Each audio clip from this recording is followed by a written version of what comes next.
ಆತ್ಮೀಯ H16 news ವೀಕ್ಷಕರೇ, ನಾನು ನಿಮ್ಮವ MI ಅಥವಾ ಮಲ್ಲಪ್ಪ ಜೋತವಾರ್. ಆತ್ಮೀಯರೇ, BDCC ಅಂದರೆ ನಮ್ಮ ಬೆಳಗಾವಿ ಜಿಲ್ಲೆಯ ಈ DCC ಬ್ಯಾಂಕ್, ಮಧ್ಯವರ್ತಿ ಬ್ಯಾಂಕ್, ಅದರ ಏನಪ್ಪ ಅಂತಂದ್ರೆ ಚುನಾವಣೆ, BDCC ಚುನಾವಣೆ ಸಮೀಪದಲ್ಲೇ ಬಂದೇ ಬಿಟ್ಟು ಅನ್ನೂ ಅಷ್ಟಲ್ಲ, ಈಗ ಪೂರ್ವಭಾವಿ ಸಭೆಗಳು ಸ್ಟಾರ್ಟ್ ಆಗಿಬಿಟ್ಟಿದ್ದಾವೆ.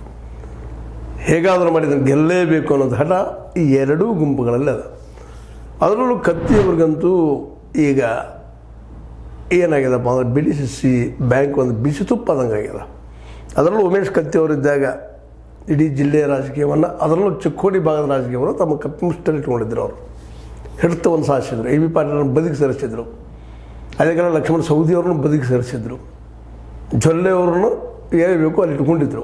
ಹೀಗಾಗಿ ಅಲ್ಲೇ ಒಂದು ಲಿಂಗಾಯತ್ ಲಾಬ್ ಆಗಿರ್ಬೋದು ಅಥವಾ ಇನ್ನುಳಿದ ವ್ಯವಹಾರಗಳಾಗಿರ್ಬೋದು ಎಲ್ಲ ದೃಷ್ಟಿ ಇಟ್ಕೊಂಡು ಉಮೇಶ್ ಕತ್ತಿಯವರು ತಮ್ಮನನ್ನು ರಮೇಶ್ ನಮ್ಮ ಕತ್ತಿಯವರನ್ನು ಅದರ ಅಧ್ಯಕ್ಷನಾಗಿ ಮಾಡಿಕೊಂಡು ತಮ್ಮ ಮೆಜಾರಿಟಿಯನ್ನು ಮೇಂಟೈನ್ ಮಾಡ್ಕೊಂಡು ಬರುವಂಥದ್ದು. ಆ ಸಂದರ್ಭದಲ್ಲೇ ಜಾರಕಿಹೊಳಿ ಅವ್ರ ಜೊತೆಗೆ ಅವ್ರು ಹೊಂದಾಣಿಕೆ ಮಾಡ್ಕೊಂಡಿದ್ದರು. ರಮೇಶ್ ಅವ್ರ ಜೊತೆ ಆಗಿರ್ಬೋದು, ಬಾಲಚಂದ್ರ ಅವ್ರ ಜೊತೆ ಆಗಿರ್ಬೋದು, ಸತೀಶ್ ಅವ್ರ ಜೊತೆ ಆಗಿರ್ಬೋದು, ಹೊಂದಾಣಿಕೆ ಮಾಡ್ಕೊಂಡು ಹೋಗಿದ್ರು. ಆಗ AB ಪಾಟೀಲರು ಮತ್ತು ಉಮೇಶ್ ಕತ್ತಿಯವರು ಸಹಿತ ಭಾಳ ಆರಂಭದಲ್ಲಿ ಉತ್ತಮ ಬಾಂಧವ್ಯವನ್ನು ಜಾರಕಿಹೊಳಿ ಅವ್ರ ಜೊತೆಗೆ ಹೊಂದಿದ್ರು.